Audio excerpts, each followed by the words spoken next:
I'm Jeff's wife of almost 28 years, high school sweethearts, mom of 9, and grandma to 4.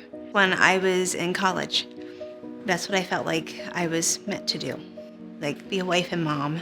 That was my calling.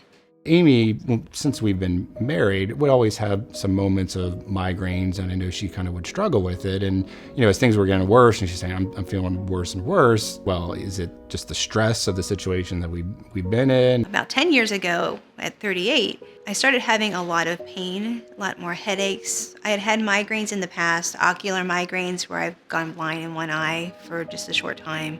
But my headaches were getting worse, started getting pain across the side of my face.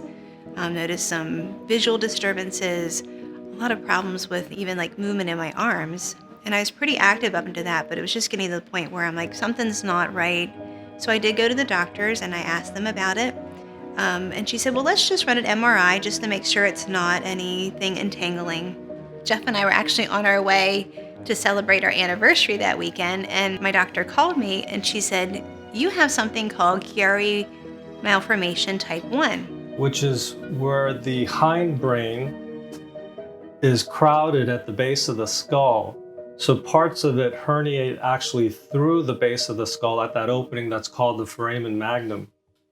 And when that happens, the classic symptom that patients get is severe headaches. It was just so hard, I think, to process initially. And then, as we went and talked to the doctors and they kind of explained a little bit about what Chiari was, and I was like, oh, this is serious. I had several toddlers at the time. Keeping up with them, picking them up, playing with them was starting to get more difficult.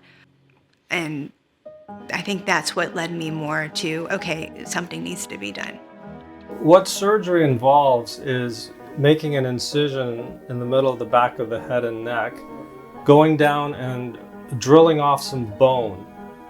And then that creates a larger opening, if you will, where that hindbrain is herniating.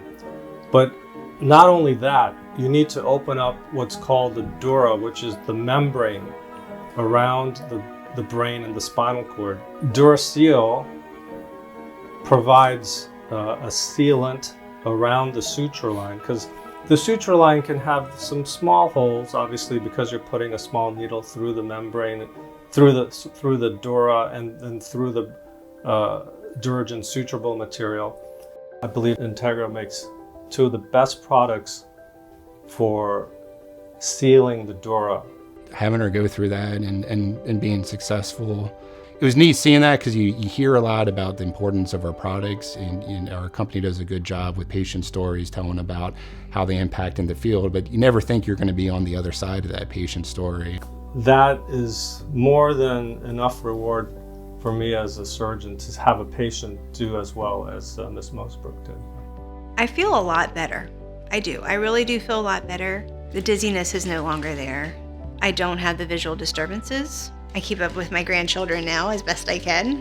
When people say, 9 kids, that's a lot. And I'm like, I know, but I couldn't imagine my life any other way without having 9 kids. Now they get a happier mom. They get a mom who's willing to jump in there and do stuff.